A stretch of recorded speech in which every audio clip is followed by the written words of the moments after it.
With us, as always, it's your host, Scott, aka Cyborg Heart. And Zach, I guess I'll just say AKA Midnights. I guess it doesn't matter at this point. I think it's already out in the first Maybe. episode anyway. And welcome to... This is episode 4. No. Episode... Yeah. Yeah, episode 4 of Innistrad. We got 2 more after this. Because there's the Crimson Vow after this, and then the supplemental stuff. We, the weak and weary, walk upon a plain so dreary. So much time in Innistrad, and it is the bleakest plain. It so is, and we're going to start to see, like, the first time actually, like, red mana comes into play, and it's in the best and worst ways for Innistrad. Can I hazard a guess as to how the red mana comes into play? Does it potentially involve Chandra? Really? Okay, because I didn't read ahead, but I was looking at the wiki this morning, and she has entries in... She does appear in this, but not till, like, the very, very end. Like, she's part of, like, essentially the epilogue of this block. But just to give a quick recap to our listeners. So, as we know, Avacyn was destroyed by Sorin, which ended her natural protection on the plane. This caused the final stage of Nahiri's plan to come to fruition, and that was to bring the Eldrazi Titan Emrakul to the plane, who in turn was sealed in the moon by Tamiyo via Emrakul's own machinations. Wait, just double checking. Who brought Nahiri. Emrakul to the plane? Because she was so pissed off at what happened with Zendikar, she brought the strongest Eldrazi Titan as a weapon. Yeah. Where you and I are actually going to talk about that today, because we're also recording the first episode of Innistrad's time, or Zendikar's timeline. I'm actually excited because like Zendikar is like one of those things that it's on the fringes of every piece of research I do, no matter the plane. So I can't wait to get into it. I sealed inside the moon with a combination of the Gatewatch, Liliana Vess, and Emrakul working through Tamiyo. Again, Tamiyo, poor lady, gets possessed every time. Yep. It kind of ends with Liliana joining the Gatewatch, and Tamiyo actually refuses to join. She's more concerned with just like, hey, I just want to go home. I'm kind of done with you people. My pretty son much. Needs me. Nashi. Yeah. Now, the only angel left on the plane, the only archangel, is Sigarda. And she becomes the new protector. She takes over Avacyn's role, answers people's prayers, and kind of distributes the angels to like, all right, go here to save these people, go here, and such. Are the angels still under the influence of whatever corruption had destroyed Avacyn's mind, or was that Avacyn became corrupted and that filtered to all the angels? So Avacyn kind of like took command of the corrupted angels, but she was also the first one corrupted. So it's impossible to say what was doing it. It does look like that it was a combination because they immediately fall in the line behind Avacyn. But on top of that, Nahiri was messing with the plane's mana to begin with. Yeah, in order to... She was redirecting every ley line on the plane to summon Emrakul. Okay. So this temporary corrupting of the plane, the angels and all that, after Emrakul is sealed, that becomes known as the Travalis. And it's just sort of like the trials and tribulations that everyone faced during this time. Now, I think about like 2 years have passed at this point. So, things have moved on. People are settling down. And we start off actually with... She's still in the moon. On the plane? Oh, yeah, that's right. Yeah. Oh, that's right. Yeah, that's right. She got sealed in the moon. Okay, wow. So the Hell Vault is that powerful that it can seal... The Hell Vault was just a shard of the moon that Sorin created. Oh, she's sealed... But Emrakul used Tamiyo to seal herself in the moon because Innistrad wasn't ready to be destroyed yet. That's right. Okay. She pulled a bait and switch on herself. Yeah, this is a recap for both the audience and me, despite the fact that I edited the episode. And we did it, 2 weeks ago? Yeah, it's a lifetime in this. Eternity. To start off, we actually start off with a vampire family we haven't really touched on, the Falcon Rats. These are the ones known for like the mastery of flight, but they're also known to like walk with humans just to like sow fear. Did we not talk about these? Because we talked about vampires. I just touched off on them. We didn't really get into them. Oh, okay. Now we're really talking about him. Is it I think it's Falcon Wreath because I've seen It's cards like it's Falcon Wreath. Falkenrath. Falkenrath. Oh, okay. We start off with Klaus Falkenrath. That is a weird mouthful. And we get to him, and he's just like having fun with people. So what he had done is he dressed himself as a monk and went into a town and was selling wards to people, and then just killed someone in front of them. I just pictured him like these. Legitimately, like that's what he did. His whole thing is he wants to sow fear because it makes the blood taste better. Okay, so he's using the wards to like get this to protect yourself right, from and all then that's out there. Oh yes, don't forget about the vampires and werewolves. And remember when those angels were killing us like a year ago? Okay, so it's like a reminder essentially, like putting the idea in. It's that once he works himself into the town, like the center of it, he kills someone and just takes off, like in front of everyone. So they know that like, okay, there's a vampire that can infiltrate. We're kind of screwed. And he runs into the woods. A bunch of hunters go after him, like these 5 burly men, and Klaus is like, he's a showman, so he's like leading him on, he's dancing with them, he's fucking with them. It's funny you say showman because when you said 5 burly men, my brain went to the 12 Days of Christmas and 5 burly men, 4 larger men and 3 smaller and 2 men. smaller men and 1 burly man. And 1 giant big orgy. So Klaus is running through the woods. He kind of jumps up on this like felled log and spreads his arms out. He's like, yes, look at me. And he starts to take flight. Well, the men start laughing and they all turn into werewolves and attack him. And he's trying to get away. He's like in the air. He's afraid, like legitimately afraid. And as he's fleeing up into the air, they just jump, drag him down and eat him. Like just tear him limb from limb. And we actually switch over to Arlen Cord now. I was just thinking, are these people... So she's meeting with the wife of the man that Klaus killed. And we learn a couple things here. This is where we learn that the days on the plane are getting shorter. So... And they weren't long to begin with, right. From my understanding. So, like, mechanical clocks in, like, town centers, like clock towers, are reading, like, 4 in the afternoon, but the sundials that people use are, like, it's, like, 6:30, 7 o'clock. And that's not normal, even for the plane. This is the origin of daylight savings time. Keep in mind daylight savings.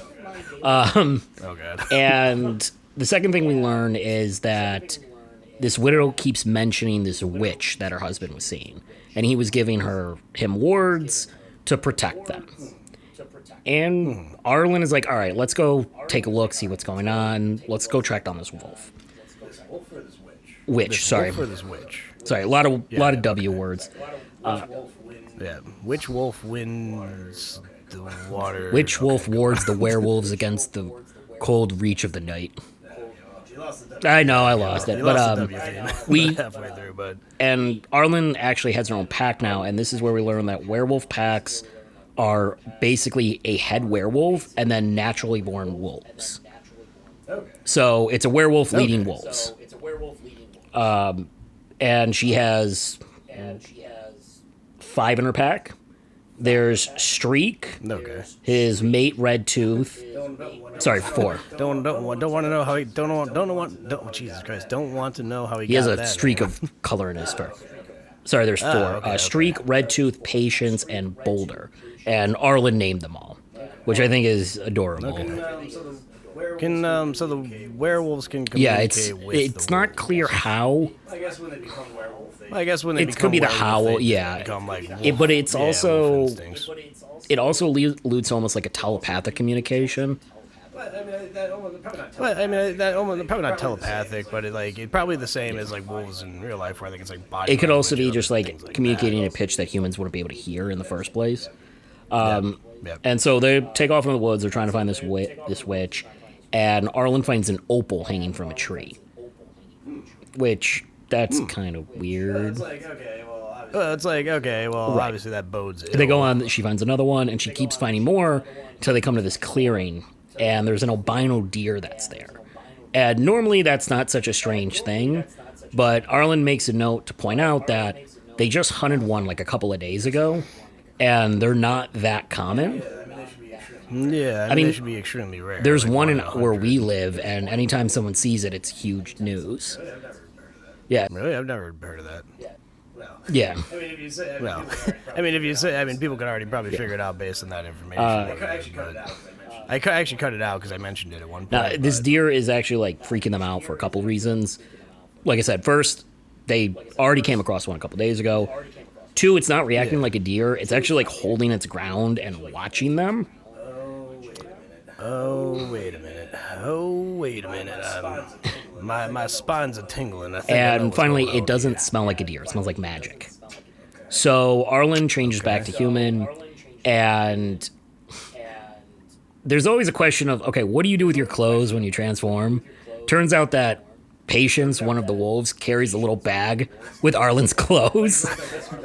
Pretty much. Which, again, adorable.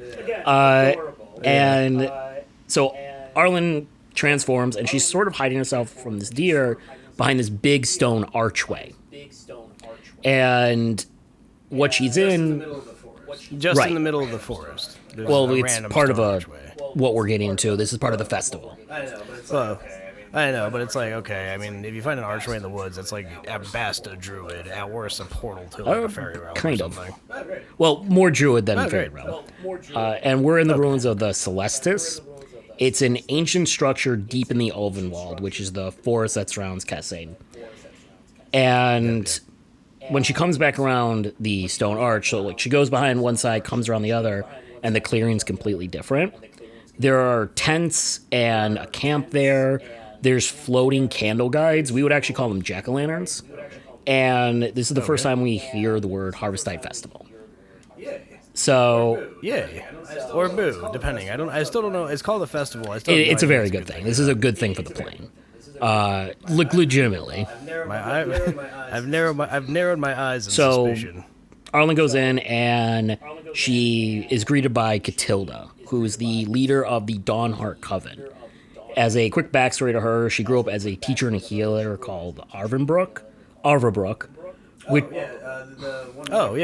The one werewolf card, Avabrook character. It was destroyed by werewolves, and I don't mean it was like everyone was killed and wiped out. It was taken over by werewolves.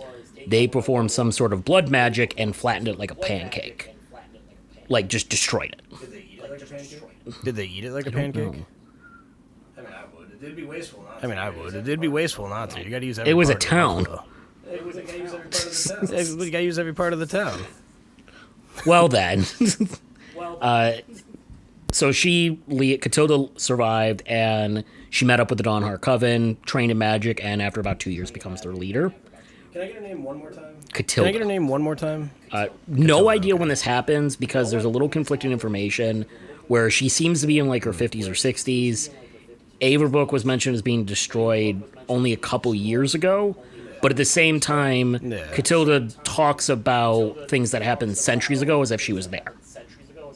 So I don't know if that's a retconning error. I don't know if it's knowledge passed down to the ages. I will say, one thing I'm noticing, particularly with Zendikar, is it's not very consistent with the lore, because it comes from so many different sources, and I think it's more consistent now that they've switched to this online story. That's what seems to be happening. The main author of the canon stories, like the main storyline, is Kay Arsenal Rivera. Yes, so she's the one who's done. If you ever go online and take a look, there's stuff like episode 1, episode 2, those are the main stories, and then all the side stories will just have their name. She seems to be the one doing all of the canon stories for it, and honestly, love her work. She's done a great job with this. Yeah, but every now and then you get and you know what? That's fair. So Arlen starts talking with this witch. She knows the name Catilda. She doesn't know anything else about her, though. Yeah, I think Catilda actually. Yeah, she has several cards. And Catilda does that whole monk thing where she's like, "Oh yes, the dew on the forest floor means the sun will come in the morning," rather than just tell what she's trying to tell her. like that weird like double talk, wait. weird innuendo thing. Well, so that actually makes sense. Then if she's a She's monk, a witch. then she. Well, but if she's doing like the monk thing, so she probably is alluding to be like 50 or 60, and that she's pretending to be. But then she's actually hundreds of years old, and that's why she. It could be, like I said, ago. there's a lot of conflicting information with her. Yeah. So she does the whole double talk. Arlen gets fed up, and she's like, "Listen, just tell me what the hell you want." And this is That's that red green. This is where we get the meaning behind the Harvesttide Festival. And it was thrown hundreds of years ago, kind of fell out of practice because the Avicen religion took over, kind of, made it sort of like a pagan belief. We're not going to pay attention to it. Yeah, take away like the beliefs of the land and shift it into a deity. No, never seen that before. And what the Harvesttide Festival is it brings a swelling of hope and happiness to people, which can be channeled into magic. And that will be used to power the Celestus, that huge machine, which is a huge machine that can control the movement of the sun and the moon in the Innistrad plane. So they're going to use that to fix the day-night cycle. Okay. However, what they need to do it is something called the Moon Silver Key, which actually does have a card. It is the Moon Silver Key. I actually have it in my bedroom. And no. What do you do with that card? I was going to add it to my my Eldrazi deck. It's not fun. No, I'm pretty sure. I mean, the Eldrazi deck is not fun. Catilda tells her, like, listen, we need this key, but it's missing. Before we get any more information, Arlen hears the howl of a werewolf, Tolivar, calling her, and she goes off to find it. Arlen goes off to find Tolivar. While that's happening, we actually get a side story here, which is really cool. I was going to include it in the supplemental episode, but it introduces two really major characters, not only for Innistrad, but for Magic as a whole. The first one is Ren. Now, she is a Dryad Planeswalker from an unknown plane, and Dryads are tree spirits that are typically half tree, half spirit. So think of them sort of like wood nymphs in Greek mythology. Or exactly. in Skyrim. And normally they merge with their tree for life. Ren is very different. When she was young, a forest fire started to tear through the forest where her and her sisters lived. So Ren pulled herself out of the tree and actually used her magic to absorb the forest fire. And it's part of her now. The problem is... Cool. Exactly. So she's got this everlasting living fire within her, and not every tree can contain it. And the ones that can't contain it for very long. So what Ren does is she hops from willing tree to willing tree, and this fills in her other half, but also allows the trees to move as her body. Oh, that explains the name of the card. Of the card. Ren and 7. All right, so 7 and we actually get 6 tree. and 7 here. Okay, all right, that's cool. I was wondering because I always misread it as Ren Sven. That name keeps coming up because it rhymes. Because it rhymes. And then one day I looked at the card, really looked at it, and oh, Ren and 7. Yeah. That's less. She's she's not very creative, but her current tree is 6, and she actually arrives back on Innistrad at 6's request. They kind of have sort of like a mental link. Yes. Is she a planeswalker? She is an extremely powerful planeswalker. She actually... And she can take her trees. Because they're part of her. She's actually the key to the March of the Machines invasion. And we'll get to that later. Oh, spoilers. Yeah, that's probably in like up, 6 months. I was about to say, 6, because we are going... The goal is to go from Zendikar all the way up to the invasion. And all will be I'll be filling in the little ones along the way. Yeah. So they get back to Innistrad, and she's there at 6's request. That's his home plane, and he wants to be replanted where he started. Oh, because he's about to. He can't handle. Oh, because he's about to. He's retiring. So she needs to find. So she finds a nice little clearing. He plants his roots, instantly becomes a tree, and she can't hear him anymore. And she's sort of ejected from him, and she's left alone in the middle of the forest on Innistrad. Powerless. She needs a tree to complete herself to planeswalk. And she can use some of her powers, but she cannot planeswalk the Strainus too much. And because she's a dryad, she basically starts dying the second she's out of a tree. Yep. Now, while Ren is off looking for a tree, we're introduced to a second major character, Teferi. Do you know who he is? Yeah, no, he's sorry. I was like, I think it's Teferi, but it's Teferi. You talk about the blonde. He's black guy. Yeah. I always thought it was Teferi, but I could be wrong. Yeah, I mean, he was huge for the pre-mending era. Like, and he is like the dude now. He's a very unique planeswalker. He is one of the ones that is like, he just doesn't age. He's pre-mending era. Well, because he's a time lord too. That's his whole thing. Isn't he? He's like he uses time magic, but it really doesn't affect him. It's just the whole planeswalker thing where he's just living forever. Oh, yeah. He's one of Urza's students, and if you know anything about Magic the Gathering, Urza was kind of the one who kicked off the whole shebang with expanding the lore by blowing up half a plane. And he's the reason why people were so afraid of Phyrexia to begin with. I actually don't know anything about that at this point. We'll get to him. I think he's on Dominaria. I think that's where he's from. I've been avoiding Dominaria and Ravnica, mainly just because I've already got my hands full as it is. So, as you said, Teferi, he can manipulate time, but it's not like, I can pause things indefinitely. Like, it puts a strain on him. And he's so important, we're definitely going to have our own episode just about him. He's just there to visit Innistrad. He has no ulterior motives. He's just heard about the plane and was like, I'm going to take a summer holiday there. Right. Yeah, right. He got a postcard like, come see delightful Innistrad. There's vampires, werewolves, and about 6 hours and he's just daylight. It's cold. Sounds like a great vacation. Awesome. He's actually like a really down-to-earth, go-with-the-flow kind of guy, though. Like, he's always got a smile on his face. He's always there to help. He's always in a good mood. And that changed my perception because I've always hated him because his planeswalkers are always like, doesn't get to play. Well, that's who he is, and we see that later, like him pulling some shenanigans. Oh, great. He's staying in a town with a couple people. Like, he realizes, like, the people on Innistrad, they keep an arm's distance, but they're also very hospitable to people. Like, they're not going to turn you away. They're not going to like throw rocks at you. Like, oh, come in from the cold. We'll get you, someplace warm. So he's staying there, and he hears about a white witch in the woods from the Cathars. And he's like, you know what? I'm going to go investigate it. Nothing better to do. Let's go check this out. And as they're trudging through the woods, he kind of holds back, lets them march ahead, and slips off on its own. And he finds Ren, who is the white witch. Okay.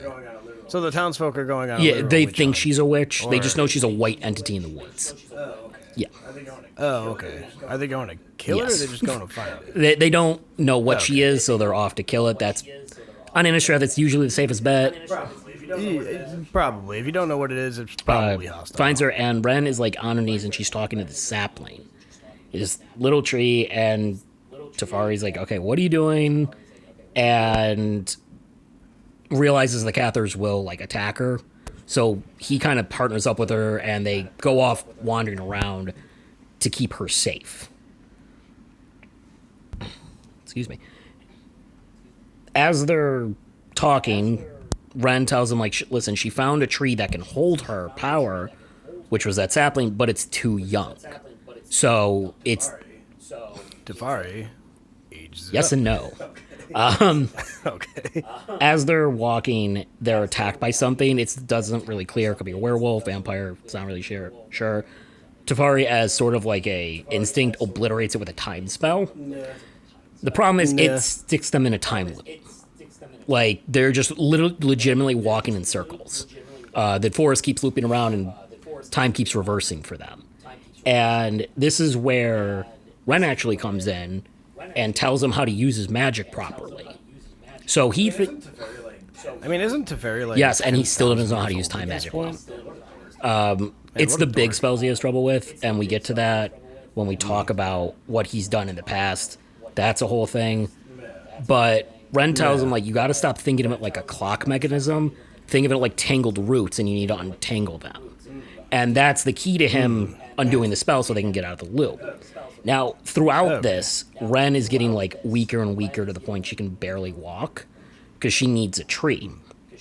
And what it ended up happening is when Teferi undid the spell, the sapling absorbed some of the magic and grew into a full tree. So it's strong enough now for Ren to possess it, which she named Seven. I know this isn't how it goes, but I picture he's like got like a tiny little like baseball-sized dryad in his hand. The tree's grown up. It's like, I'm ready to accept her. He just like baseball punts her, and then she just like hits the tree with like a. She kind of like melds into it, like ripples on water, which I think is a great effect for such a hard surface like wood.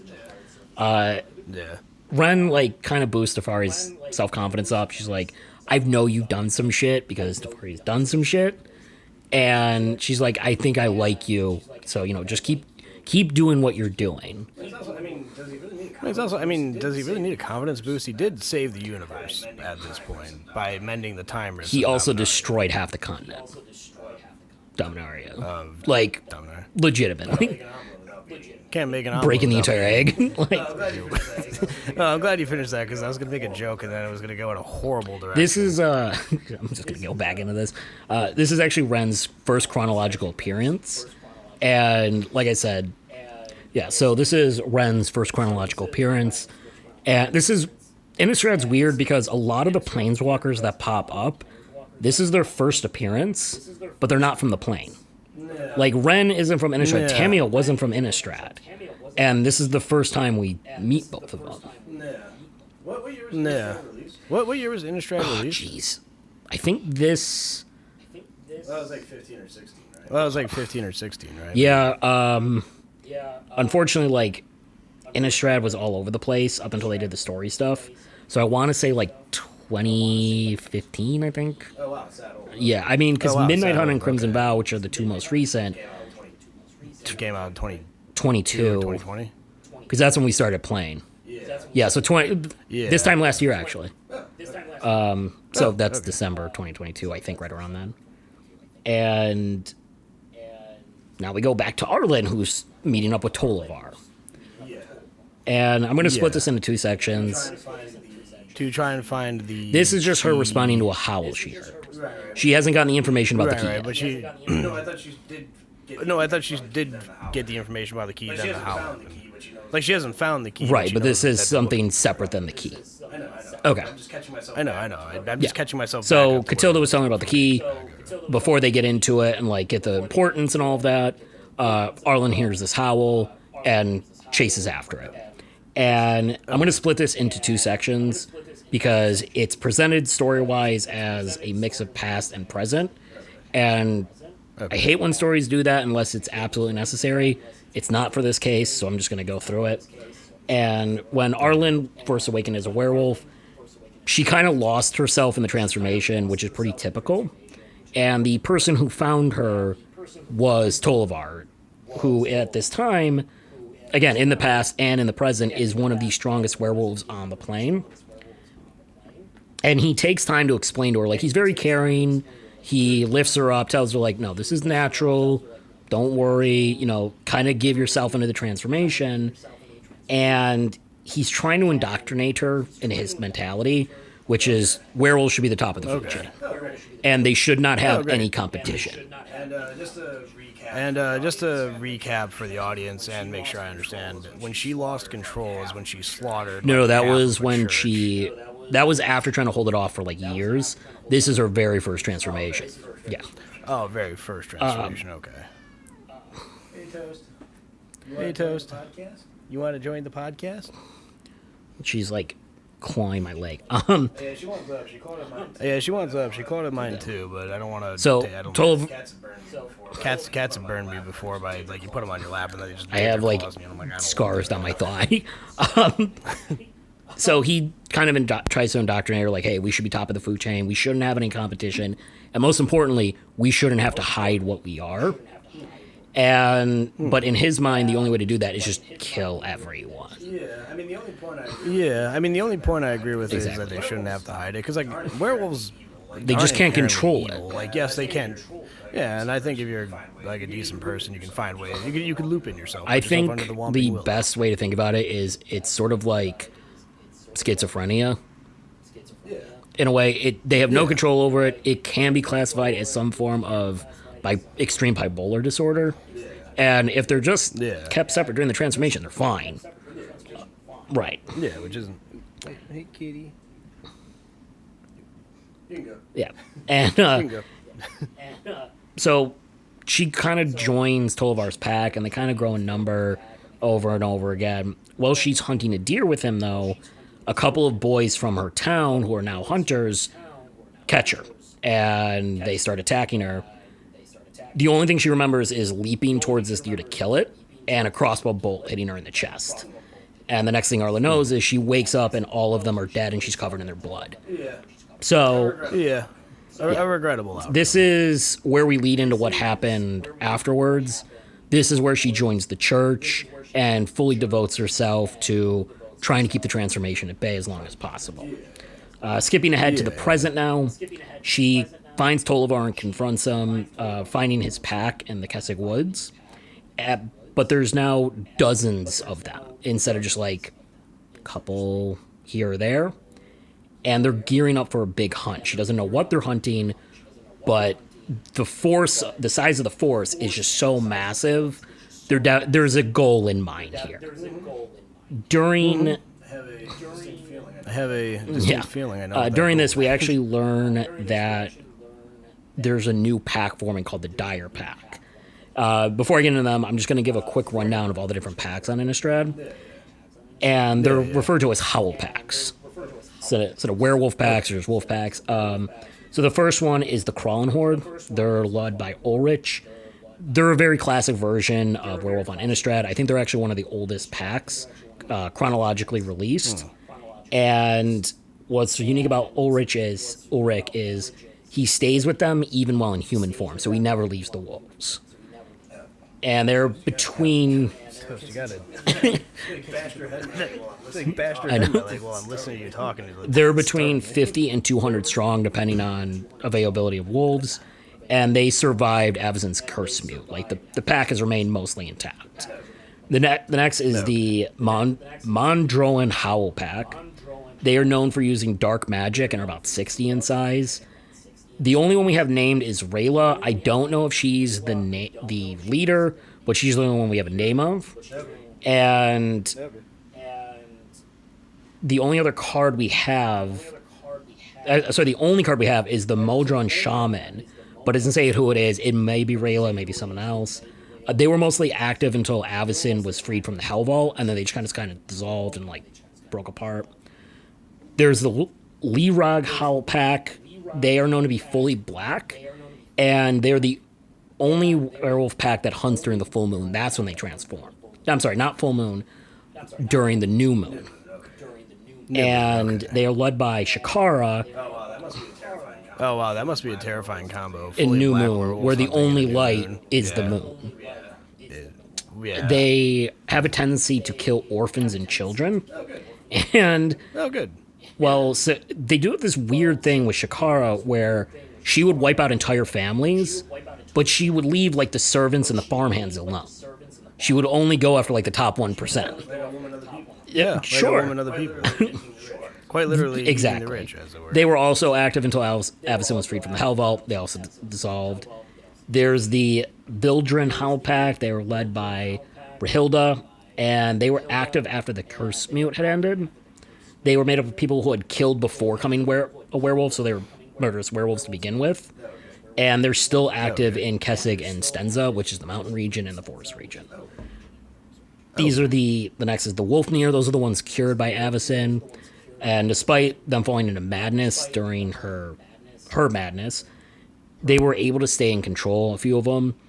And have a subgroup called the Silver Furs, which fought alongside the Church of Avacyn during Emrakul's attack. They are led by Johanna and Pravil. We actually touched off on them during the attack on Thraben. There's it makes a point to mention a couple of silver werewolves there. The next is the drone pack. These are the werewolves that were corrupted by Emrakul. They seem to still be operating in some sense. And they're in an area of Senza called the Somberwald, which is sort of like that version of that forested region of the mountains. And I'm pretty sure there's a card that's Somber. I mean, a lot of the land cards in Innistrad are like the Kessig Wolfrong, which we both have in our decks. That's the one, like, you pay X amount, they get trampled. Okay. The last pack is the Dire Pack, and they're a new breed of werewolf that came out after Emrakul was sealed away. So it seems that Emrakul is actually powering up the moon's influence on the plane, which in turn is powering up new werewolves. So in human form, they're taller and lankier, so they kind of look more wolf-like. And they're more comfortable in their wolf form and are far larger than other werewolves. I was about to say, I'd probably also be more comfortable in my wolf form if that was my more powerful form. You know what I mean? If I'm just like a kind of a lanky dude in just reality, but then at night I shift into this like bestial werewolf, I think I would probably stay in that form. They're also known to run faster and be stronger than the average werewolf. Just being Emrakul. Well, dude, and it seems that silver doesn't affect them. Yeah, there's unconfirmed reports. Literally, like, the wiki is just like, there's unconfirmed reports whether or not they do affect them. But I mean, if you're twice the size of the average werewolf, I'm pretty sure you can just shrug off an arrow like it's nothing. Yeah, it might just be that silver does affect them, but their skin's so thick that it's harder to pierce. So people would think like, oh, the silver doesn't affect them like an orange. No, you have to get deeper. You have to go through the epidermis. So switching back now we're talking with Tolvar and Arlen, and Tolvar tells them that they're done hunting the vampires and sticking in the shadows. They're just going to wipe out all of Kessig and turn the entire area to their own. They don't want to hunt the vampires anymore. They're tired of it. Okay, they don't care. They're going to take over the entire province. And Arlen's like, you can't do that. There's people living here. And he's like, yeah, I know. They're going to be food. They're food. You say people, I say Arlen, snack. taking offense to that, transforms and goes to kill him, but is stopped by her own pack.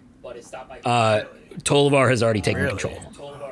Yeah. Again, this is where we don't really see how they communicate, because he doesn't howl, he doesn't whistle, he doesn't talk to him. They just fall in the line behind him. I guess it'd be like an alpha male. Fun fact, that's actually false. The whole alpha male of the wolf pack? No, I know. Just we don't have to get into that. I just meant like, I don't know. Because what I was thinking while we're sitting here is like, I mean, Arlen's got to be stronger than Tolvar, right? She's got the Planeswalker magic, but she really doesn't have any spells of her own. But the Planeswalker should at least enhance the wolf power, right? Because the spark tends to enhance whatever. True, but you could also view the werewolf part as a curse that the Planeswalk spark might not enhance. It could be that all of her magic is going to just giving her the ability to shift. That could be it too. Tolvar takes over the pack. They kind of block Arlen from attacking him, so she kind of leads, and Arlen kind of leaves where Tolvar is, and kind of realizes she's lost at this point. I mean, there's no point in continuing the fight.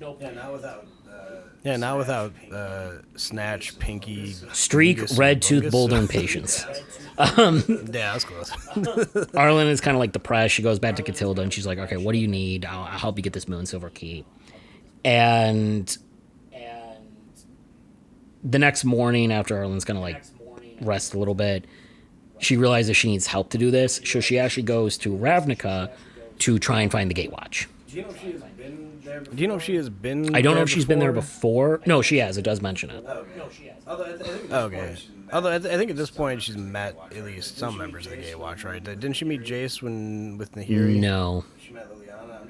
She met Liliana. Arlen at this point has only really interacted on her own. She's kind of been like a free agent. No, because Arlen met with Nahiri, and Nahiri was like, "You're me. Give it 10,000 years, and you'll be me." What you said, like 3 episodes. It's what you said, like 3 episodes ago. I think that was Soren. No, Nahiri said it. Nahiri said it, because Arlen was mad at Nahiri for being mad at Soren. Yeah. Well, that might be true. I just don't remember. reading this one script over and over again, so mine's a little. Okay. Yeah. Focused. She goes to Ravnica, and she's going to go to Jace because she is familiar enough with the Gatewatch. She knows Jace at least.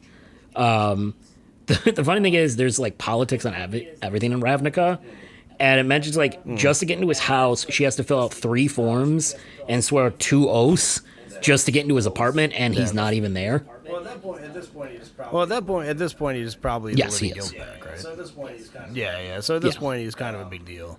In Ravnica, because like to establish the politics, the D&D campaign Ravnica is called, I think, Ravnica. I think so. Deceit. So it's like, I mean, the whole thing, it's all it politics is Ravnica. Oh my god, it's so much.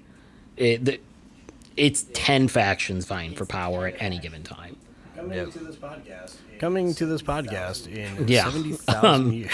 So she gets there, Jace is in his apartment, and she goes looking for Teferi. I don't know how she knows him. She just maybe knows him by word of mouth. And she meets with him, Chandra, and Kaya, and they head back to Innistrad. I'll do a little bit more on Kaya later. And when they get back to the Celestus, there's more people, and even Cathars are coming to join this festival. Yes. The Harvest. And it's more just like safety in numbers at this point, because the Celestus is located in Kessig, where the wolves are hunting. So there's no point in them being off on their own. They should at least have safety with other people. Let's group ourselves together for the horde of werewolves that we know are coming. This is where Catilda explains what the festival is meant to do, that it's going to channel all that hope and that positivity, turn it into magic, and then the Celestus can use that to fix the day-night cycle. And there's this moment between Catilda and Teferi where they're talking about how old magic gets stuck in its ways, where the older the magic is, the more it relies on the ritual. It's not about what you want to do, it's the steps to get there. Which we actually do see a lot in modern media. That's what I'm thinking, because like that's a pretty common thing. I'm thinking of Dresden Files specifically, but like whenever there's an ancient ritual, whatever is being conducted by the ritual is bound to do whatever it's going to do. It cannot deviate. You can't like cast the ritual and be like, oh, okay, I want you to do this. It's like, no, I cast the ritual and you do this, and that is it, and there's no bending from that. Yeah, I mean, that's all over media. I mean, even video games have that logic to a certain extent. But they start conversing, and this is where they learn, the rest of the Gatewatch learns that Moonsilver key is missing, and the best place to look would probably be the vault in Thraben. And so they go off, and they're joined by a Cathar named Adeline, and a small group of Cathars that follow her. And that's where they go off to, do that. As for the audience, I'm going to cut out at least a chunk of silence, but Scott just rolled up his sleeve, so my button keeps hitting the table. As the Gatewatch and Arlen are heading towards the capital, I'm just going to call them the Key Seekers at this point because I don't want to keep saying Gatewatch and Company. The Harvesttide Festival is still going on. It's like an ongoing week-plus long process. And there's a role in the festival called the Harvesttide Sovereign, and they're sort of the mascot for the event. They kind of go around hey, how you doing? How you been? This makes me nervous because I'm remembering what you told us about the really sadistic vampires where they get a human. This is the exact opposite. This is a good thing. Yeah, well, because I'm worried is this is like that? Well, it's fine for the mascot. Let's just leave it at that. So okay. This is actually Lenore. She actually has her own commander deck. Really? Yes. Really? All right. Googlage time. LEINORE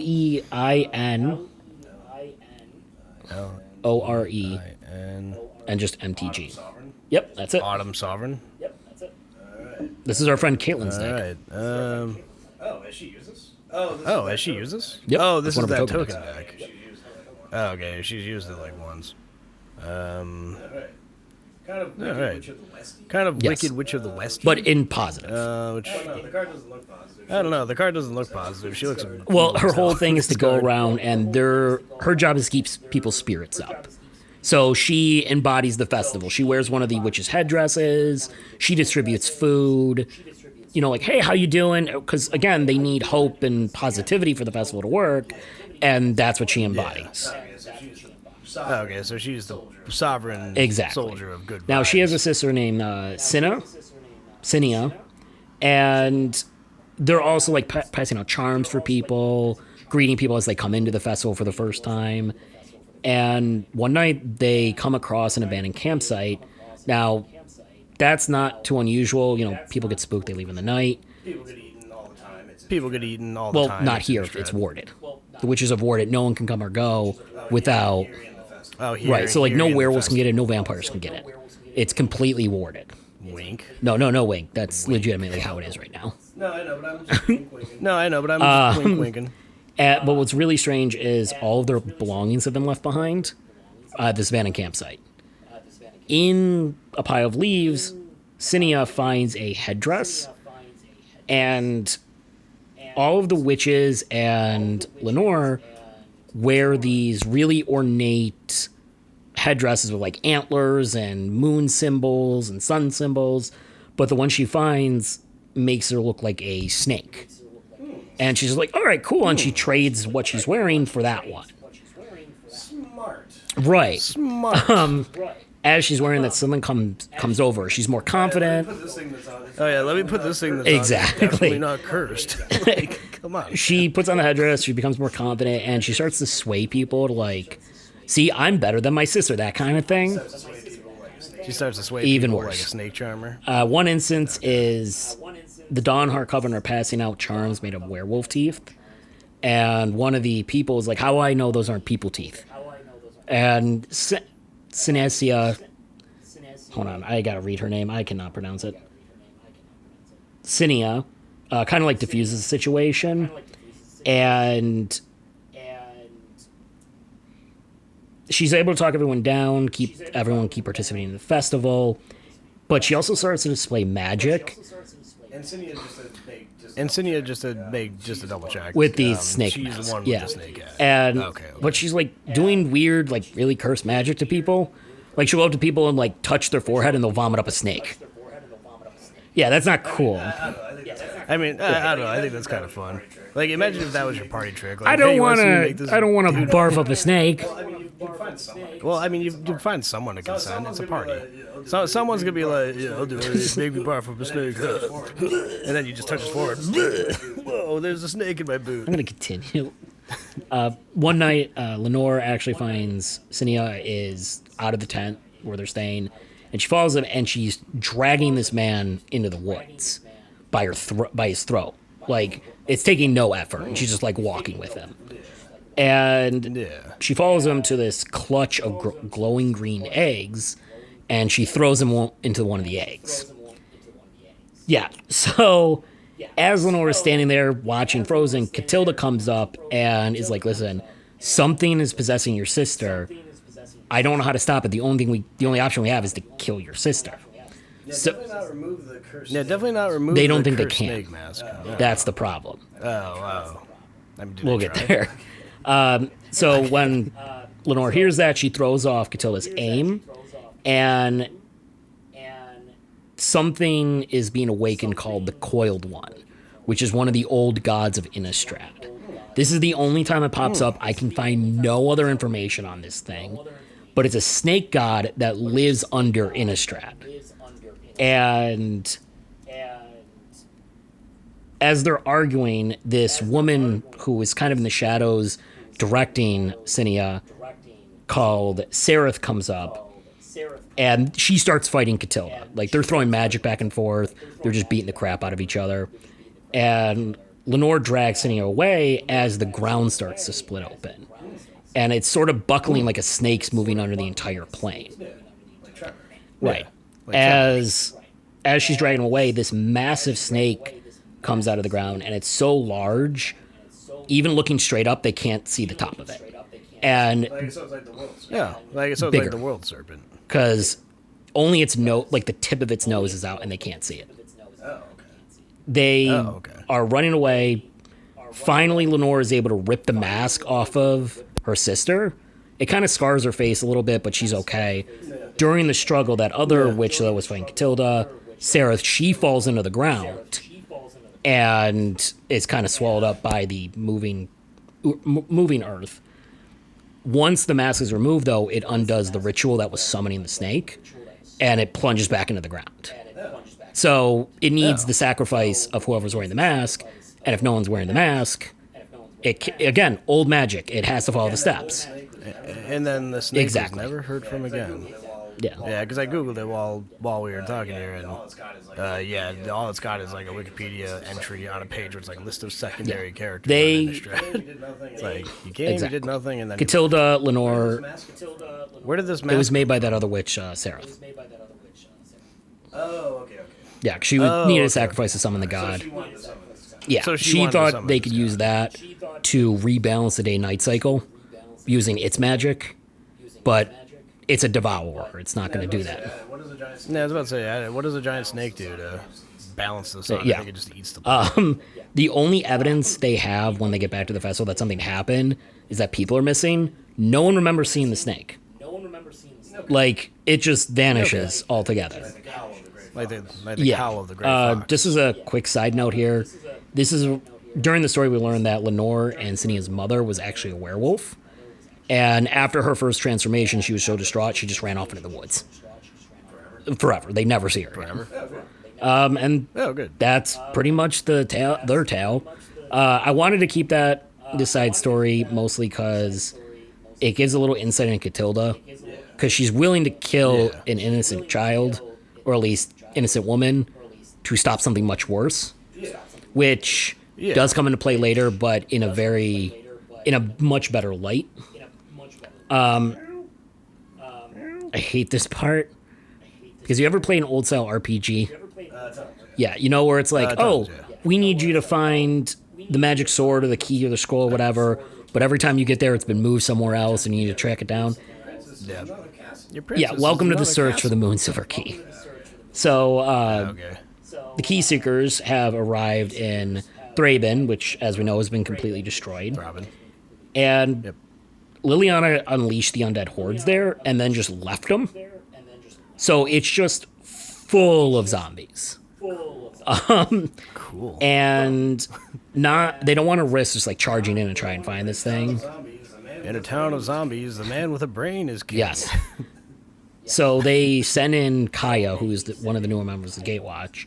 I'm going to give what is the full name for it's Kaya. Kaya.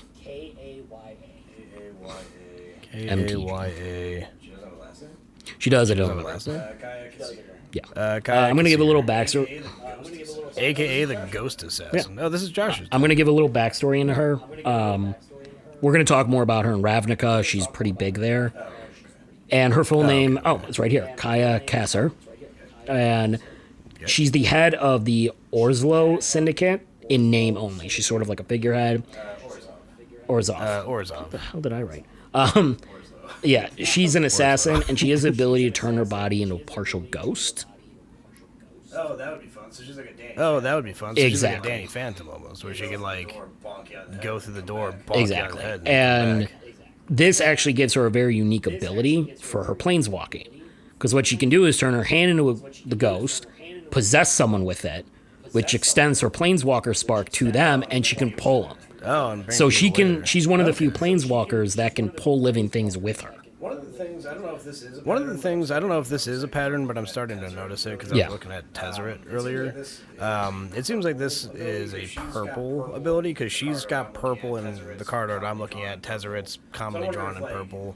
So I wonder if like the ability to bring people with you when you planeswalk, like purple is meant to denote that. I think it might. I think she is a. I think she's a black-white. This could be a black ability. Yeah, but I mean the color purple specifically is meant to denote like I can bring people with me when I planeswalk. I don't know. Now, this ability to possess things and turn them ghostly extends her weapons as well. She uses daggers that she can turn into ghost daggers to actually kill ghosts. Cool. So they send her in because, she can get around the zombies. They can't touch her. And she finds a book that says a Cathar with the last name Betzold a few hundred years ago was given a box by a witch.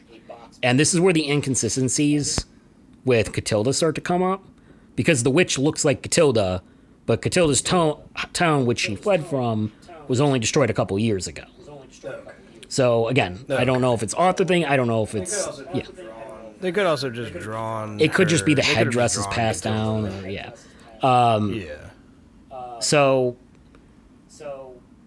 Arlen actually recognizes the name Betzold as a bishop she knew named Warren Betzold. And he was part of the sector of the church and where she studied. Fun fact, he was resurrected as a zombie by Liliana. Oh, good. And so... Oh, good. They have to go find this guy who's in the city. They do find him. He's still a zombie. What was his name?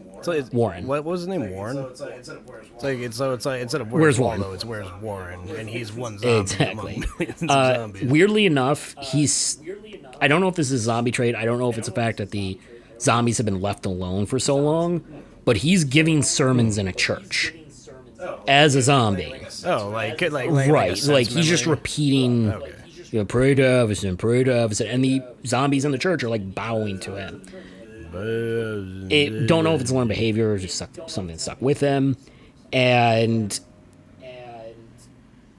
so they decide, we're going to get him. We're going to get as much information out of his zombie brain as possible, if he can even communicate, and then we'll get out. So Chandra and Teferi start putting up walls of fire and time to slow the zombies or just burn them. Walls of Fire and Time is my new. Walls of Fire and That Time is my new kick-ass album name. Oh my god. And Arlen is actually able to rush in and get to Warren because she knows him. And she's questioning him like, hey, what did you do with the box? Like, what do you know about this? All he can say is the name Dennick over and over again. So Arlen realizes they're not going to get anything more out of him. And as an act of mercy, she snaps his neck. And they actually decide they're going to head to Gavnoy, which is where Warren is from. It's one of the other provinces. We quickly learn that the Betzold family home has been overrun with ghosts, and no one has seen Dennick since before Emrakul came to the plane. So it's been like 3 years. Just like because every step of Innistrad, it's like, why do people? They don't have anywhere else to go. Yeah, we got a zombie town. My mansion's infested with ghosts. One town got turned into ooze. There's a god sealed in our moon. The dude who's our protector. Oh, he's worse than this. He's worse than everything. I've got stuff with Soren with the. No, his ego has reached such a peak in this next part. It's so funny. I'll say my thoughts for Soren when we get to here, because actually I've got passages written into the script about it. But yeah, just like, man, no one wants to live there. Like the closest thing we have to something nice is this Harvesttide Festival, and it's already almost. It had summoned an ancient god. They just stopped it. Yeah, briefly. It briefly summoned an ancient god. Oh my god. Where is there? Like where is there? I don't know. Like, how do you even have a good time on this plane? You just like wake up with a frown.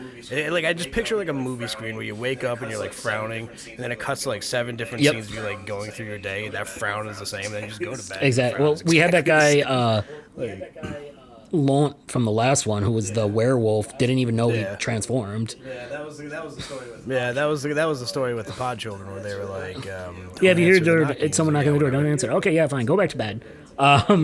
So they get back, it's overrun zombies. No one's seen Dennick in years because he was afraid of everything that was going on. Yeah, it's overrun with ghosts.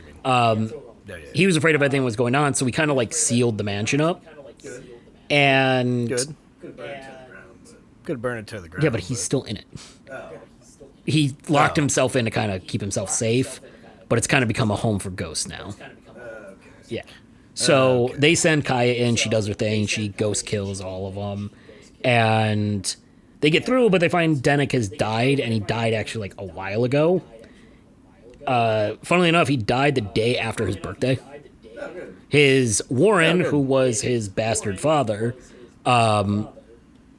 gifted him a shield, like a really beautiful shield to protect people with, because that's what he wanted to do. And then he died the next day. His spirit actually, though, is known to hang around the town and protect people at night. So Cool. He does have a card. Does he have a card? It's like Dennick the Protector. It's Denn. Dennick Pious Apprentice. That might be the it. one that I've got here. What a handsome young Oh, Yep, what he's a dead. handsome young lad. How did he die? We're gonna get there. So Oh, okay. his ghost is still like hanging around the town, is hanging around the mansion at this point, and he was crushed by one of the walls falling in. Like it crushed him while he was like walking by it or something. Yeah, yeah, that's how he died. Really? And he knows what happened to the key. His ghost tells him like, "Hey, yeah, I know where it is. It was given to Soren Markov. Great news! Yay!"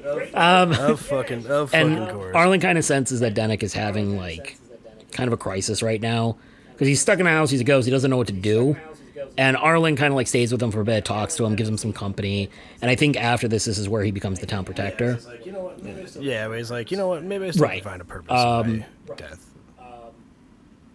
So they head off to Markov Manor, and the last time we saw this place had been ripped apart by Nahiri during their fight. And it's still ripped apart. They do find out where Soren had been bound, and he chewed his way through the stone.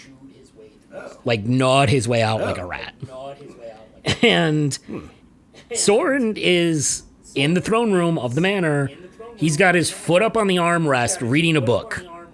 Like, in the most douchey position you can think of. He's just, like, casually reading a book in this destroyed manor. And they get there. I just picture like Soren's like, I would rebuild this, but the guy who cares about whether or not it was built died, and I don't Pretty have any much. to care anymore. At first, they kind of get there, and Teferi is kind of like, hey, we need your help. And Soren's like, no, fuck you, I don't like you. Then Chandra gets up, and she starts to, like, say something to him. He just looks at her, and Chandra just stops. She, like, backs off. Yeah. Really? Because I know this is an unfortunate thing that happens to Chandra a lot, because she is very She's young compared only, to most what, of like his planeswalkers. I mean, she's only like Yeah. at best 20, depending on where in the story you are. Because like she learns firebending when Yeah. she's 11, so like she's like 16 to like 25. Yeah, I do feel bad for Chandra in this. She does have a silver lining in the story, though. Well, she's got a lot of silver linings. And Continue. Chandra's just, like, silenced with a look. She's like, all right, I'm going to stop talking. So Arlen gets up, and she's trying to make the case, like, hey, you still care about this plane, or you wouldn't have gone through the trouble of creating Avacyn to protect us. And just mentioning Avacyn's name pisses Soren off. Because he lost a daughter, essentially. I don't know. I almost feel like it's more like that was a failed experiment. Like he's probably just mad that it didn't work. I don't think he actually cared at all about Avacyn, or even Nahiri. Nahiri, I wouldn't say as much, but Avacyn, there is kind of like, within the story, it kind of alludes that just saying his name does elect an emotional response, not anger. Like, he is upset she is gone. But then again, most of her life he was slumped over in a cellar somewhere. So, Yeah. and Soren kind of like chastises Arlen. He's like, no one has done more for this plane than I have, which is true in the positive and negatives. And they kind of start fighting about it. And as Soren is about to literally just kill them all, Sigarda, the remaining Archangel, busts through the wall and holds Soren off long enough for them to go find the key. So they find it in Soren's bedroom. And stupidest. Right in the dildo. It's on display. There's a beheaded statue of Avacyn with a sword in one hand and her arm outstretched, and he put the key in the hand. Because it's a giant silver bowl, like the size of half a basketball. It's pretty big. So he put it there as like, this is where I'm just going to keep it because I'm an ostentatious motherfucker. And they're like, great, got it. And as they're like trying to leave, they can hear Soren and Sigarda beating the crap out of each other. Like, it makes a point several times to say that they're just like throwing each other into walls and just stabbing each other. And so they got the key, and they just hightail it out of there. Yeah. I mean, that's what I would do. Anytime I'm in a room with Soren, I'm doing everything I can not Precisely. to eat Unless you're on his good side. No, I don't care even. Well, at least you know he won't try and eat. No, he might try and eat you. Yeah, right. You don't know anything. He betrays everybody, and he doesn't. The worst part is it's an unintentional betrayal sometimes. He's still a dick. So now we switch over to Olivia Voldaren. If you remember, she's the one who took Soren's sword, declared herself the new Lord of Innistrad, and she is a perfect character for this plane. Like, she's the bane of this plane. She was born by the darkness and molded by it, and she likes it. And she's the perfect villain. She's no redeeming qualities whatsoever. And at this moment, she's just like lying in a bed, perfectly still, because she doesn't want to disrupt her face mask. Her face mask is the face she peeled off of her maid to wear as a mask. It's funny because you said face mask, and I'm like, yeah, it's not cucumber, so, that's for sure. One of her servants knocks on the door, and he's a spy for her named Führer. And he comes in to tell her that he spotted the key seekers going back to the forest, and they keep talking about a key. And he's relaying this information to her. He doesn't know what it means. He's just like, yeah. So he also tells her that he found effigies of Olivia and werewolves that they're burning as part of the festival. And she tells him that, we can't react too hastily. We should let other people do the work for us. And then that's when we switch over to the Harvesttide Festival. So back at the Celestus, which if you can, look up the card. Celestus.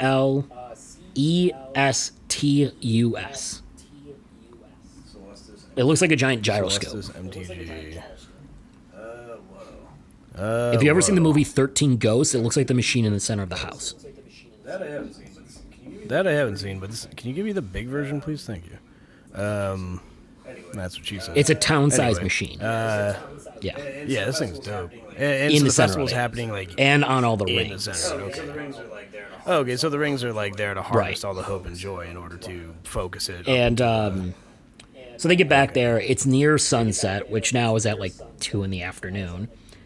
And we actually get a zero in on this character named Didamia, a non-binary witch that's carving pumpkins for the children. So like kids come up and they're like, hey, what do you want? I want a sun. Carves him a sun. He creates a ball of fire and puts it in, and off they go. And that's what he's doing. what do you want? I want the severed heads. What do you want? I want the severed heads, my enemies. Okay, carves the severed head. Pretty cuts much. The other boy's head off. So not that gruesome, but again, these are children. Then again, it is Innistrad. I was about to say it's Innistrad. So no one's he off hears that limits. they're back, and he looks over, sees this huge pillar of fire, which is Chandra making an entrance for them. Yeah, Chandra doing and her thing. as they're walking up to the center of the Celestus to get this ritual started, there is this magical ping from throughout the entire festival. And then another one. And then another one. This is where my winks from earlier. Right. This is where my And winks what really had happened come into play. is shaman werewolves are ripping down the wards protecting the people. And as this is happening, Arlen turns and watches hundreds of wolves descend on the festival goers. They're just ripping them apart. They're mostly dressed in like leather armor. They're running through holes in the wards. So the wards are still holding somewhat, but there's holes in them. They can get through. It's the invasion of both Wakanda and the Gungans. Star from Wars, yeah. Phantom Menace. So they get through, and And then Jar Jar Binks Wolf shit. And then Jar Jar Binks Wolf shows up. he needs to kill you. He needs to cut your head off. I wonder if I could do like a. I was trying to like do a growl while doing a Jar Jar. terrifying. Binks voice. I don't know if that's something I'm capable. I don't think I'm capable of doing. Everyone starts retreating to the center of the festival while the Gatewatch and company run out to try and protect them. I'm confident in the Gatewatch here. I'm placing my bets on them. Although it's not the full party. It's only It's just Chandra Teferi, Kaya, Arlen, and that Cathar Aileen. She's not part of them, but Yeah, and only two of them are from only Kaya and Chandra are actually even part of the Gatewatch, right? Because I don't think Teferi. I think Teferi or Arlen joined. are the He's joined at this point. Oh, okay. Yeah, so they got 3 Gatewatch members, Arlen and Adeline and her Cathars. Okay. All right. So everyone's running in. The Non-Har Coven, who's the witch is leading this, they're directing people. They're trying to throw out more wards. And Teferi, who was holding the key, hands it over to Kaya, and Arlen tells her, get it to Catilda. She can start the ritual, we'll hold them off. Because Kaya can turn into a ghost, no one can touch her while she's holding something. And so everyone's gearing up for battle, and this is when the wards protecting them finally fall. And the second it does, this is where all hell breaks loose. Like, the full force of the werewolves are attacking, and they know they need the sunlight to complete the ritual. So Teferi, I'm sorry, not to complete the ritual, to stop the werewolves from transforming, because they're still in their human forms. So Teferi uses his staff and actually slows down time for the sun to give them as much sunlight as possible. While this is going on, he's also extending out to the werewolves, and we actually see a really cool card here, Borrowed Time, where one of the werewolves is starting to attack someone, but it's sort of like a video game lag, where he's like going back a few frames and then going forward and then back and then forward. He can't complete the attack. Yeah. Oh, that's what this card's from? Oh, wow, okay, that's cool. Right. I'm happy to know that. It's a white removal spell, shockingly, which is weird because Teferi Isn't he is blue-white at this? He might be blue-white. I'm pretty sure he's just. I think he's always just blue. Yeah. Anyway, don't worry about it. We'll figure it out later. But I always As thought he was everyone's getting killed and they're doing their best to defend people, Arlen heads straight for Tolivar. She's like, he's the leader of them. If I take them out, it'll at least stop the attack. Exactly. cut the snake off at the head. And she meets him, and she's begging, like, legitimately, like, you have to stop. This isn't okay. There's a balance that needs to be maintained here. And he does understand that he just doesn't care. Yeah, he's like, no, I'm going to eat you and anybody in my way and give. Because he's learned that if they just leave the day-night cycle alone, eventually the sun will never rise. It will just be eternal night forever. And the werewolves will always be transformed because there's always a full moon. I will say, this is a bit of a side note, but I had this theory because so Zendikar is a very mana-rich plane, and I think Innistrad is very mana-poor, and I think what it is just a steeping loss of mana that's stopping the sun from rising eventually. Because it's Emrakul. What do you mean? She is affecting the solar system. Okay. No, Innistrad is actually very. Well, actually that tracks because what she's doing is sucking the mana out of the plane from the moon, right? No, she's just using her own magic to do so. That's what I'm saying. But she sucks. That's what I'm saying. But she sucks. That's what Eldrazi do is they suck the mana out of things. So I think she's draining the mana of the plane, and it already didn't have that much to begin with. But I don't know if that would actually affect the solar system to that extent. I mean, it's the plane. Everything's based on the mana. So I mean, it's just a theory. It's something I was thinking about with Zendikar because we'll talk about it next episode. But. Tolvar set on wiping them out. He just doesn't care. And this is when Arlen goes on the offensive. And she tries everything. She uses a weapon a couple weapons she finds. She's just trying to kill him. And he's either so strong that he just tanks the hits or can stop her with one hand. Like, grabs a mace by the head and it just doesn't move. Like, he's just that he's a brick shithouse. And this is when Teferi's magic falls and night comes, and all the werewolves transform. So she's already transformed because she is control. Oh, okay. So an Arlen werewolf is fighting a human Tolivar and losing. That's how strong this guy is. So it gets to the point now where Arlen's being beat back by him because he's transformed. He's got all the strength now, and he keeps telling her, you know what, just give in to your wolf side. If you do that, everything will be forgiven. Everything's fine. I mean, he's essentially playing the role of the Arrow King here. Join the hunt, exactly. And you won't be. And she looks at Arlen's like kind of on the ground, and she sees her old pack is there, and they're staring her down as kind of like, "Come on, join us. We were friends once. We can still be friends."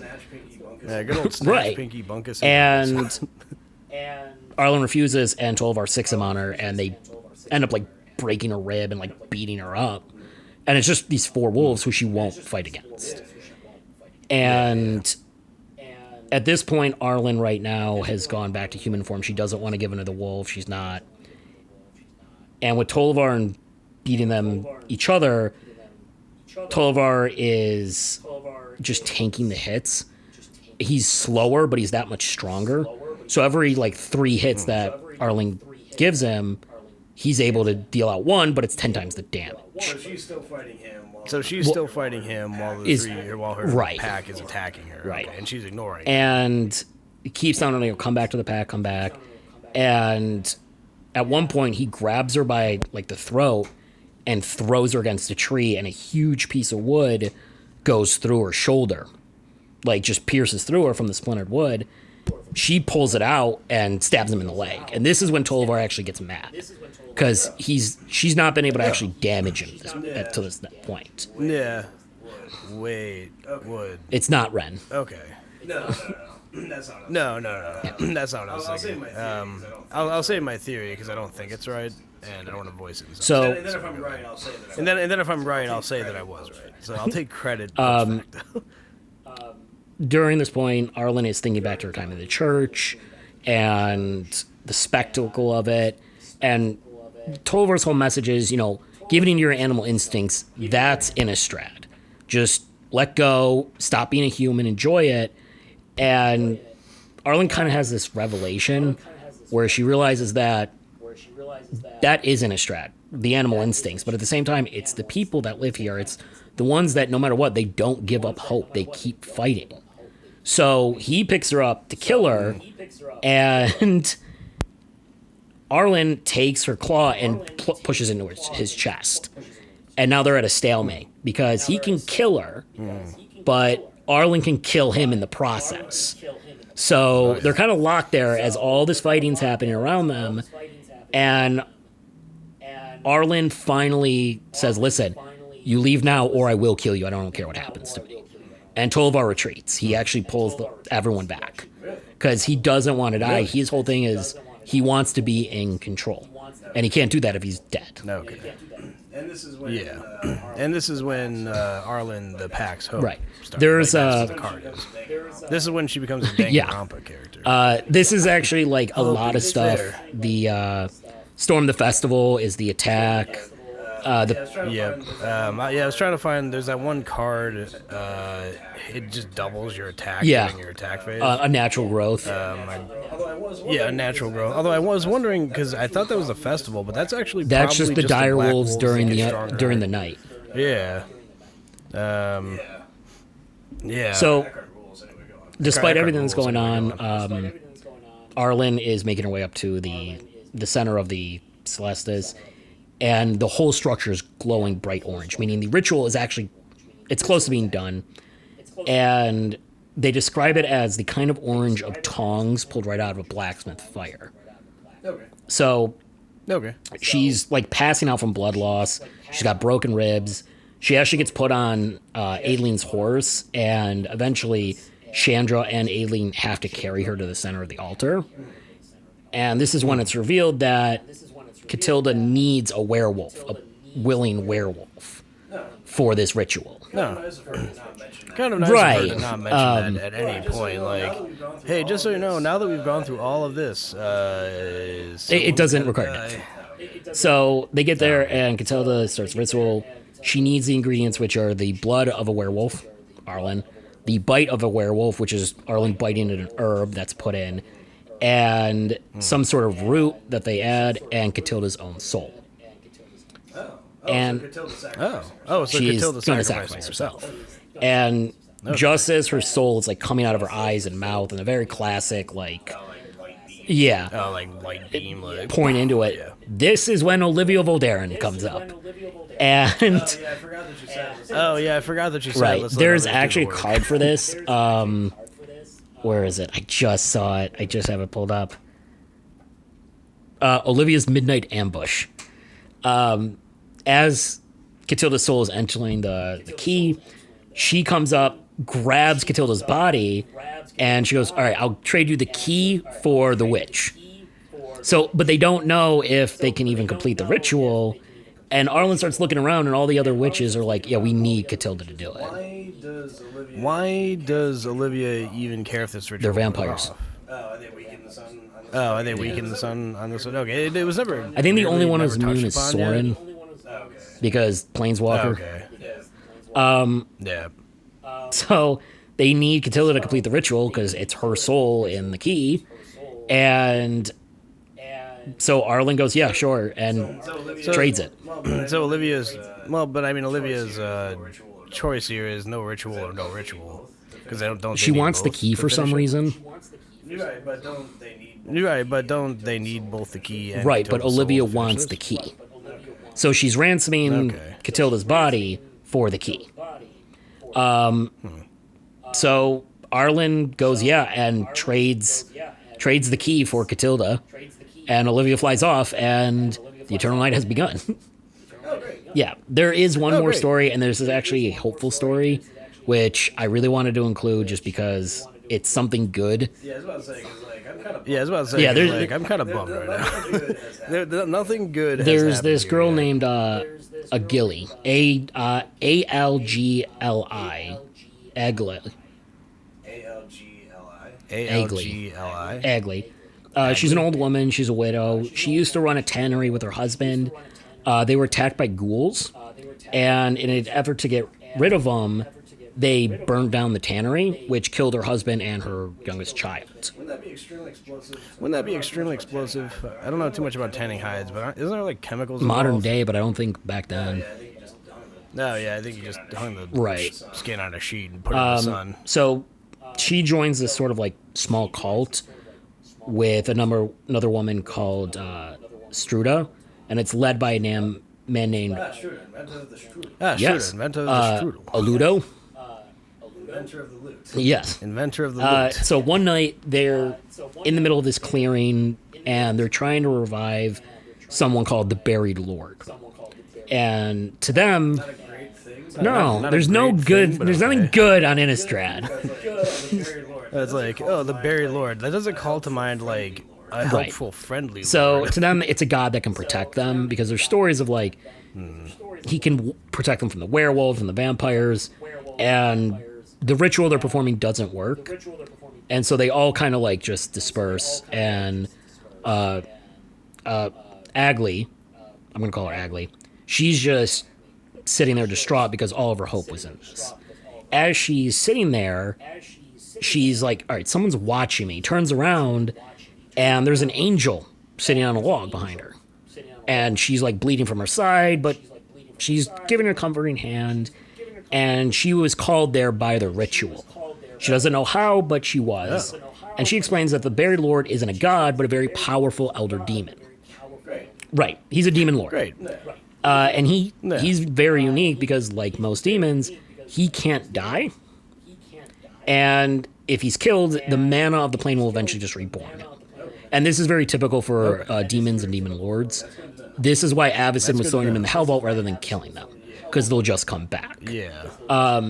So, LG, I'm going to call her LG. That's what I'm going to call her, because it's easy to remember. She helps the angel, bandages it up, and she tells her what's been happening the last couple years, because the angel is like kind of confused. She's like, I don't know where I am. I don't know what's happened. Fill me in the last couple years. And she fills her in on Emrakul and all that. And she thinks the angel's one of the ones that went mad, and that's why she doesn't remember. And tells her about the vampires, the werewolves, the ghouls. And finally, the angel introduces herself as Lysa, Archangel, who once led the Flight of Dusk. So she was the one that Avacyn killed 1,000+ years ago. Yeah, now she's back. Right. Yeah, and now she's back. And Because of the what ritual. happened is she had bound herself to the Buried Lord to get information. So when he came back, she came back. So she's one of the few angels now that can resurrect. Get that name. Can I get that name? one more time? Liesa. She's the cool angel who wears like full armor. Yeah, and there's a card, I guess, Yep. the Forgotten Archangel. Or it could be like That's the Dusk probably- Reborn or something like that. The Shroud of Dusk. There's the Shroud of Dusk, and then Forgotten Archangel. I'm guessing Shroud of Dusk is her. I'm guessing Shroud of Dusk is her original form, and then Forgotten Archangel is this one. So, And then she became the ultimate hoe. so they soon find Aledo, and he's dead. He's like half buried in the ground, and they're like, "That's not good." And they keep going farther. And Aludo, sorry. Oh, you mean Aludo? I hate these names. I hate old English names. I was about to say your pronunciation. Today I has have been- read has left a this lot to script be- so many times trying to get the names down. I hate old English names. So they keep Give him New English. Like, just give him New English. Like, give him a Boston accent every time. Aledo. Aledo. They keep going. They find. Yeah, no. That wasn't a Boston accent. They find Struda, and she's being held by the Buried Lord, who's just got her by the throat. And before they can do anything, he kills the woman. The demon kills her, just eats her in one bite. Much like a toaster. Right. Much like a toaster. And so Lysa and the Buried Lord, they kind of fight a little bit, but it's more like they're stretching their limbs out after being asleep for so long. Yeah, like. What is the genie like? 10,000 years. Lysa actually lands a killing blow, and it doesn't actually kill him. It's enough to like make him retreat, and he just kind of like ducks underground. So the Buried Lord's just hiding underground right now, and Agli starts praying, and she's chanting something she found in an old tome, which not a good idea. Again, she was part of a cult trying to summon a demon god, and this actually calls him to her. So he goes to eat her, and she takes a torch and jams it in his mouth. Yeah, she's still there, but it's happening like split second. So she jams a torch in his mouth, and that's enough of an opening for Lysa, Jesus, Lysol, to kill him by stabbing him through the back of the neck. So that actually like decorporeates him for a bit. Yeah. Incorporeal. It kills his body. We'll just go with that. Yeah. Kills his physical form. Incorporealized? I have no idea. I know what word you're trying exactly. to get. No, I can't think of it. It's definitely not decorporealized, so that's something else. But that is So funny. she kills him and kills his form, and Agli offers to actually take his body and make it into leather armor for the angel, because she's a tanner. She can do that. So it's not really clear if she does, but this is where the story ends. And the positive point of this is the number of archangels on Innistrad has gone from 1 to 2. So that's a very good thing. And this Lysa has No, never been. she was corrupted. out of the game for 1,000 years. Yeah, so now we have like a. And she is one of the force original good. archangels of Innistrad. And actually, what's cool here? Yeah, and actually, what's cool here, flavor-wise, because I have her card pulled up, the Forgotten Archangel, and this is definitely the one that refers to this, because she's 2 white and a black, and the black is tied to the Buried Lord. She's one of the few angels that has black mana. Most of them are pure white. Yeah. And that is the end of Midnight Hunt. Yeah. Ooh, boy. Yeah. Bummer all around. It's not a good play. It's funny because we've covered, we've done so many episodes at this point, and like, can you think of anything where the good guys actually won? Not without the bad guys fucking up. And even then, it's like, I mean, like, because even then, if the bad guys fuck up, they Well, still look lose, at the good guys still Emrakul. lose in the end. The only reason they quote unquote won that fight was she's like, it's not my time yet. I'm gonna go take a nap. Yeah, it wasn't supposed to be. I mean, yet. I'll give Liliana credit though. I mean, if she didn't need to like rest her muscles, she might have killed that thing. Yeah. Emrakul? I don't know. She can't be that strong. Because Emrakul, I think, is the largest. and The strongest actual of the body Titans, of right? Emrakul, mind you, it's like a jellyfish, is 150 feet tall. So that's 150 feet, and then there's the tentacles underneath. And this is the one that. This is the one that reality warps around it. minds. So it warps living things, and then on top of that, it can manipulate gravity around it. Yeah, I was about to say because in my Magic the Gathering art book for Zendikar, people get like sucked up into her. Yeah, field if it's you're it's not a underneath good thing. It appears she can also create storms too, which happens on Innistrad. I mean, that could also just be her True. like sneezing. like her, she probably that big. She just exudes enough like air pressure. Well, to, like, the change gravity effect is actually a passive effect. She's not even doing it. That's Yeah. How big she is. She has her own gravity. no, she around her gravity just warps. That's just the nature of her being. Like that's the equivalent to her heartbeat. Like it's just something that happens. So, oh god, I hate Innistrad and I love it so much. I mean, it's fun. it's fun. It's gothic horror. It's just like God, I'm so bummed right now. And nothing we're gonna talk about like you and I. You wanna know what the today worst is gonna part be about any it better. is? Crimson Vow, which is the final set, doesn't end good either. No. Well, because like even like so far we've covered Kamigawa. That ended poorly. Like the only thing that was accomplished was Light Pause became. Oh, the I wanted to mention something on Kamigawa. The reality chip does have a card. Okay. Yeah, no. I had mentioned it in the episode. We talked I don't about remember. it quite specifically. Well, try to listen to our podcast once in a while. I'm here for it. But actually, on Kamigawa, I actually have our first like important correction. I in the opening paragraph, I said that the set designer Brandy Dahmermuth called it Shinto gone wrong. It's actually Brady Dahmermuth. I added the N. I added the N into it and made it a woman's name. That came up when I was looking at Zendikar. Yeah, that came up when I was looking at Zendikar, and I was like, wait, Brady? Oh, I'm an idiot. Okay then. But yeah, I don't know. Any other thoughts on Innistrad? So much sadness. Yeah. And I can't remember. And I can't remember in my head what our episode schedule is, so I think after this episode is maybe another episode of Innistrad, or it'll be episode 3 Probably of Zendikar. Because we just did Innistrad 3 just went up And then we got today. And Innistrad 2... No, all right. So up next is... Well, let's not confuse the audience. yeah. let's not confuse the audience, because I'm also... We do have a release schedule, I, we just don't have it in front of us. So Yeah, but I believe the next one is actually going to be Innistrad, if I'm not mistaken. No, this is Innistrad 4. The next one is going to be Zendikar 3. We record these ahead of time. We record these ahead of time, just because it takes like a lot of work Yeah. to put these together. Like for Zendikar, I wrote Kamigawa. That was our first script, and since we did those episodes, I've been working on Zendikar, and I still just finished the second episode. we've been working on this like 3 or 4 months.